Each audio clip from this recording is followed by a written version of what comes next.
xildhibaan cali axmed cali oo ku magac dheer cali yifle isla markaasina ka tirsan xildhibaanada golaha deegaanka ee degmada Ceerigaabo oo maanta qaar ka mid ah warfideenada kula hadlay beerta Xaaji Aadan Afqalooc ayaa ka warbixiyay isla markaasina taageeray shirka golaha dhexe ee xisbiga kulmiye oo maalmaha soo socda la filayo inuu ka qabsoomo magaalada Boorama. xildhibaanka oo arrimahaasi ka hadlayana waxa hadaladiisi ka mid ahaa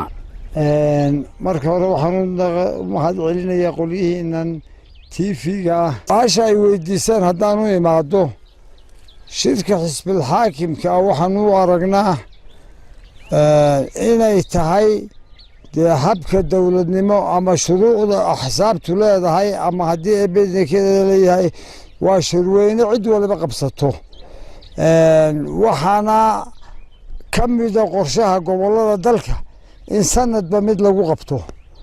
sanadka waxaa filayaa bishan aynu ku jiro 26keeda ayaa la qabanayaa waxaana lagu qabanayaa Boorame gobolka Awdal.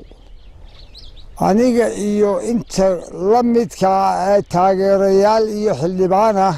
ee xisbiga xaakimka ka tirsanna waxaanu aad iyo aad u soo dhaweynaynaa qabashada iyo waliba gobolka lagu qabtay oo la tusayo dadka in xisbiga ummadda ka dhaxeeyo yaani meel qura laga lahayn. aad iyo aad baan u soo dhaweynaynaa anigoo afkoodii ku hadlayana waanu hambaliyeynaynaa shirka qabashadiisa waana arrin aanu in badan sugaynay waqti fiicanna waa loo qabtay ergadii loogu talagalayna halkaasay tegaysaa waana ka qayb galaysaa annaga iyo xildhibaanada kale aniga iyo xildhibaanada kale iyo taageerayaasha gobolka iyo dadweynaha gobolka Sanaag oo aan afkoodii ku hadlayaaba waxay wakiil aanu kaga nahay waa taageersanahay qabashadaasna si fiican baanu u aragnaa oo cadaalad iyo sinaan ah. dhanka kale maran xildhibaanka wax ka weydiiyay sida uu arko inuu shirkani ka qabsoomo magaalada Boorama ayaa waxa uu ugu jawaabay sida tan: magaalada Boorama in lagu qabto waxa weeye waa soo dhaweynaynaa waa hambalyeynayna sanadka xigana in Ceerigaabo lagu qabtaan waliba codsanayna oo tan la keeno ayaanu aad iyo aad u rajaynaynaa sanadka ku xigana inama wascaanood la geeyo ama meel walba inuu soo maro shirweynuhu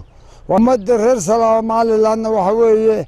xisbiyadu dadku waa wada leeyahay ninba mid buu ku jiraa